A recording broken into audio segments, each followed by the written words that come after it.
નમસ્કાર, સૌનું સ્વાગત છે.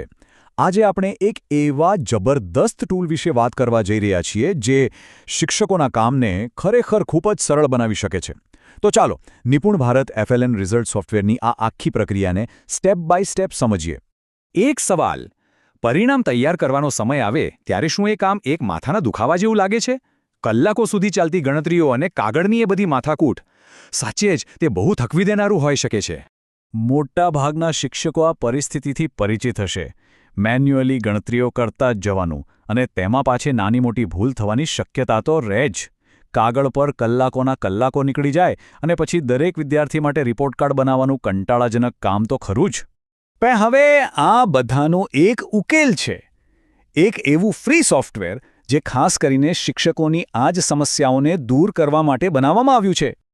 તો ચાલો શરૂઆત કરીએ. સૌથી સારી વાત એ છે કે આ સોફ્ટવેરને વાપરવા માટે તૈયાર કરવું ખૂબ જ સરળ છે. થોડી જ મિનિટોમાં બધું સેટઅપ થઈ જાય છે. જુઓ, સેટઅપ માટે ખાલી 3 સિમ્પલ સ્ટેપ્સ છે. સૌથી પહેલાં ડ્રોપ ડાઉન મેનુમાંથી વર્ગ અને વિષય પસંદ કરી લો. એ પછી શાળા અને નિપુણ ભારતનો લોગો અપલોડ કરો. અને બસ, છેલ્લે શાળાનું નામ, જિલ્લો અને શિક્ષકનું નામ જેવી વિગતો ભરી દો. આ બધી માહિતી રિઝલ્ટ શીટમાં આપોઆપ ગોઠવાઈ જશે. સેટઅપ પતી ગયું. હવે વાત કરીએ માર્ક્સ એન્ટ્રીની. અહીંયા વિદ્યાર્થીઓના માર્ક્સ ઉમેરવાની 2 રીતો છે, અને એમાંથી એક રીત તો એટલી ઝડપી છે કે પૂછો જ નહીં. પહેલી રીત તો છે મેન્યુઅલ એન્ટ્રી, એટલે કે એક પછી એક વિદ્યાર્થીનું નામ અને માર્ક્સ ટાઈપ કરતા જાઓ. પણ જે ખરેખર સમય બચાવશે એ છે બીજી રીત, એક્સેલ અપલોડ. આમાં બસ એક એક્સેલ ટેમ્પલેટ ડાઉનલોડ કરવાનું, એમાં બધા વિદ્યાર્થીઓનો ડેટા કોપી પેસ્ટ કરી દેવાનો અને પછી એ ફાઇલને અપલોડ કરી દેવાની. બસ, એક જ સેકન્ડમાં આખા ક્લાસનો ડેટા સોફ્ટવેરમાં આવી જશે. ઓહ, અને એક ખૂબ જ જરૂરી વાત, કામ કરતાં કરતાં માહિતી સેવ કરો બટન પર ક્લિક કરવાનું ભૂલતા નહીં. આનાથી બધો ડેટા સીધો બ્રાઉઝરમાં જ સેવ થઈ જશે, એટલે મહેનત પાણીમાં નહીં જાય. તો ડેટા એન્ટ્રીનું કામ પૂરું. હવે સમય છે આ સોફ્ટવેરનો અસલી જાદુ દોવાનો. અહીંથી જ ખરી મજા શરૂ થાય છે. તો બધો ડેટા અંદર આવી ગયો છે. હવે જુઓ કે આ સોફ્ટવેર શું કમાલ કરે છે. જુઓ, કોઈપણ જાતની વધારાની મહેનત વગર આ ચાર્ટ આપોઆપ તૈયાર થઈ ગયો. આ સ્પષ્ટપણે બતાવે છે કે ક્લાસના મોટાભાગના વિદ્યાર્થીઓને કયા પ્રશ્નો સહેલા લાગ્યા અને કયા પ્રશ્નોમાં તકલીફ પડી. આનાથી તરત જ ખ્યાલ આવી જાય છે કે કયા વિષય પર વધારે ધ્યાન આપવાની જરૂર છે. અને હવે આવીએ સૌથી શાનદાર ફીચર પર. જે કામમાં કલાકો લાગી જતા હતા, એ કામ હવે ફક્ત એક જ ક્લિકમાં થઈ જશે. અહીં પ્રિન્ટિંગ માટે અલગ અલગ વિકલ્પો છે. પરિણામ શીટ પ્રિન્ટ કરો પર ક્લિક કરવાથી માસ્ટર શીટ અને એનાલિસિસ પ્રિન્ટ થશે.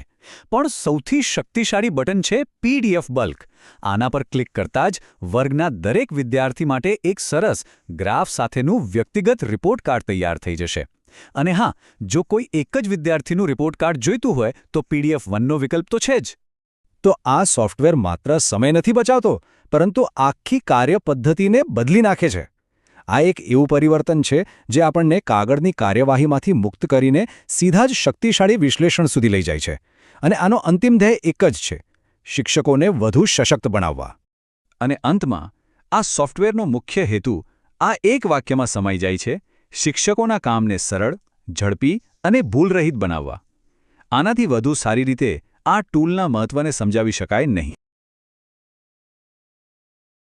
શિક્ષણ જગતમાં એક ખૂબ જ મોટા બદલાવની તૈયારીઓ ચાલી રહી છે. આજે આપણે ગુજરાતના નવા સ્વ-મૂલ્યાંકન કાર્યક્રમ 2026 વિશે વાત કરવાના છીએ. આ કાર્યક્રમ છે ને એ નવી શિક્ષણ નીતિ એટલે કે NEP 2020 અને FLN એટલે કે પાયાની સાક્ષરતા અને સંખ્યા જ્ઞાનના માળખા પર આધારિત છે. તો ચાલો જરા ઊંડાણમાં જઈએ અને સમજીએ કે આનાથી આપણા નાના બાળકોના ભણતરમાં શું ફેરફાર આવવાનો છે. ચાલો, સૌથી પહેલાં આના મૂળ વિચારને સમજીએ. અત્યાર સુધી શું થતું હતું? ભણતર એટલે પરીક્ષણ અને પરીક્ષા એટલે બાળકો પર તણાવ. પણ હવે આખી વાત જ બદલાઈ રહી છે. આ નવી પદ્ધતિનો મુખ્ય હેતુ એ જ છે કે બાળકોને પરીક્ષાના ડરમાંથી બહાર કાઢીને રમતા રમતા શીખવાનો સાચો આનંદ કેવી રીતે આપવો. તો આ નવી પહેલ એ મૂળભૂત સવાલ પર ધ્યાન કેન્દ્રિત કરે છે કે આપણે નાના બાળકો શું શીખ્યા છે એ કેવી રીતે જાણીએ છીએ. શું ખરેખર માર્ક્સ જ બધું છે કે પછી તેમની સમજ અને શીખવાની ઈચ્છા વધુ મહત્વની છે? આ જ આખી પહેલનો પાયો છે. તો હવે એ સમજીએ કે આ સ્વમૂલ્યાંકન છે શું અને એ કોના માટે છે. કયા ધોરણના બાળકો આમાં જોડાશે? ચાલો જાણીએ. એક વાત મગજમાં બરાબર બેસાડી દઈએ. સ્વમૂલ્યાંકન એટલે પરીક્ષા બિલકુલ નથી. આ કોઈ ટેસ્ટ નથી. આ તો બસ શિક્ષકો દ્વારા બાળકોનું રોજિંદી પ્રવૃત્તિઓમાં અવલોકન કરવાની એક રીત છે. ભણતરની સાથે સાથે જ આ મૂલ્યાંકન ચાલ્યા કરશે. અને જુઓ, આ કોઈ ચોપડિયા જ્ઞાનની વાત નથી. આ તો 360 ડિગ્રી મૂલ્યાંકન છે.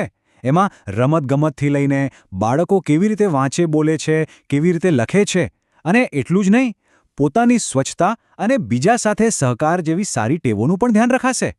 આને જ તો કહેવાય સાચો સર્વાંગી વિકાસ. આ કાર્યક્રમ ખાસ કરીને શિક્ષણના પાયાના વર્ષો માટે બનાવવામાં આવ્યો છે. જેમ મકાનનો પાયો મજબૂત હોય તો આખી ઇમારત મજબૂત બને, બસ એ જ રીતે બાલવાટિકા, ધોરણ 1 અને ધોરણ 2ના બાળકો માટે આ કાર્યક્રમ લાગુ પડશે, જેથી શરૂઆતથી જ શીખવાની પદ્ધતિ એક સમાન અને મજબૂત બને. સારું, આ બધી વાત તો થઈ, પણ આ બધું થશે ક્યારે અને કેવી રીતે? ચાલો એની સમયરેખા પર એક નજર નાખીએ. તો જુઓ, તારીખો નોંધી લેજો. 1 માર્ચથી 10 માર્ચ 2026 સુધીનો સમય નક્કી થયો છે. આ 10 દિવસના ગાળામાં જ શિક્ષકો દ્વારા સ્વમૂલ્યાંકન અને ત્યાર પછી બાહ્ય મૂલ્યાંકન બંને પ્રક્રિયા પૂરી કરવાની રહેશે. અને હા, આ બધી જ માહિતી પછી ઓનલાઈન પણ કરવાની છે. હવે તમારા મનમાં સવાલ થતો હશે કે આ બાહ્ય મૂલ્યાંકન વળી શું નવી વાત છે? તો ફરીથી સ્પષ્ટતા કરી દઉં. ગભરાવાની જરૂર નથી. આ પણ કોઈ પરીક્ષા નથી. આ તો બસ એક જાતની ચકાસણી છે કે શિક્ષકોએ જે અવલોકન કર્યું છે તે બરાબર છે કે નહીં, અને બાળકો ખરેખર કેટલું શીખ્યા છે. આ આખી ગાડીના ડ્રાઈવર તો આપણા શિક્ષકો જ છે. એમની ભૂમિકા સૌથી મહત્વની છે. તો ચાલો હવે એ જોઈએ કે શિક્ષકો માટે શું ખાસ માર્ગદર્શિકા બનાવવામાં આવી છે. આ આખા કાર્યક્રમના 4 સોનેરી નિયમો છે. પહેલું, બાળક પર કોઈ જ પ્રેશર નહીં. બીજું, બધું જ મૂલ્યાંકન રમતો અને પ્રવૃત્તિઓ દ્વારા. ત્રીજું, દરેક બાળક પર ખાસ વ્યક્તિગત ધ્યાન આપવું. અને ચોથું, આ બધું કરવા માટે GCERT દ્વારા જે સાધનો અપાયા છે ફક્ત એનો જ ઉપયોગ કરવો. અને સૌથી સારી વાત શું છે ખબર છે? શિક્ષકોને કંઈ પણ જાતે બનાવવાની જરૂર નથી. દરેક ધોરણ માટે, ગુજરાતી અને ગણિત જેવા વિષયો માટે ખાસ ટૂલકિટ્સ અને સાહિત્ય તૈયાર કરીને આપવામાં આવ્યું છે. બધું રેડીમેડ છે, બસ તેનો યોગ્ય ઉપયોગ કરવાનો છે. ઓકે, તો હવે આપણે લગભગ અંત તરફ છીએ, પણ કેટલાક ખૂબ જ મહત્વના મુદ્દા બાકી છે. જેમ કે આ બધો ડેટા ઓનલાઈન ક્યાં અને કેવી રીતે નાખવાનો, એના પર નજર કોણ રાખશે, અને લોકોના મનમાં જે સામાન્ય પ્રશ્નો હોય છે તેના જવાબો. મૂલ્યાંકન પૂરું થઈ જાય પછીનું સૌથી મહત્વનું કામ. દરેક શાળાએ ફરજિયાતપણે બધી જ માહિતી સરકારના વિદ્યા સમીક્ષા કેન્દ્ર પોર્ટલ પર ઓનલાઈન દાખલ કરવાની રહેશે. આમાં કોઈ છૂટછાટ નથી. આ કામ તો કરવું જ પડશે. ડેટા ઓનલાઈન કરવાની પ્રક્રિયા સાવ સહેલી છે. ફક્ત 4 પગલાં. લોગિન કરો, માહિતી ભરો, બરાબર ચકાસો અને સબમિટ કરો. બસ એક વાતનું ખાસ ધ્યાન રાખવાનું છે કે સબમિટ કરતા પહેલાં બધી માહિતી 2 વાર ચેક કરી લેવી. જો, આ કોઈ એક વ્યક્તિનું કામ નથી. આ એક ટીમ વર્ક છે. શાળાના હેડમાસ્ટર સાથે CRC અને BRC કોઓર્ડિનેટર આ બધા સાથે મળીને ખાતરી કરશે કે બધું બરાબર ચાલી રહ્યું છે. તેઓ શિક્ષકોને મદદ કરશે અને બધું સમયસર થાય તેનું ધ્યાન રાખશે. હવે આવે છે સૌથી મોટો સવાલ, જે દરેકના મનમાં હશે કે શું આ સ્વમૂલ્યાંકનમાં કોઈ પરીક્ષા લેવામાં આવશે? તો સાંભળો, જવાબ છે એકદમ સાફ. ના, કોઈ પણ પ્રકારની લેખિત પરીક્ષા લેવામાં આવશે નહીં. આ ફક્ત અને ફક્ત અવલોકન આધારિત મૂલ્યાંકન છે. સારું, તો બીજો એક મહત્વનો સવાલ. માની લો કે કોઈ શાળા સમયસર ઓનલાઈન ડેટા ન ભરે તો શું? આનો જવાબ પણ સીધો અને સ્પષ્ટ છે. ડેટા એન્ટ્રી એ મરજિયાત નથી, એ ફરજિયાત છે. GCERTની સૂચનાઓનું દરેક શાળાએ પાલન કરવું જ પડશે. ચાલો, તો આખી વાતનો સાર ફટાફટ સમજી લઈએ. આ કાર્યક્રમ છે બાલવાટિકા ધોરણ 1 અને 2 માટે. તારીખો છે 1 થી 10 માર્ચ 2026 અને બધી જ માહિતી ઓનલાઈન જશે વિદ્યા સમીક્ષા કેન્દ્ર પોર્ટલ પર. બસ આટલું યાદ રાખવાનું છે. તો હવે વિચારવાની વાત એ છે કે પરીક્ષાના બોજમાંથી મુક્ત થઈને સમજણ અને આનંદ સાથે ભણતર તરફની આ સફર આપણા બાળકોના શૈક્ષણિક પાયાને કેટલી હદે મજબૂત કરી શકે છે.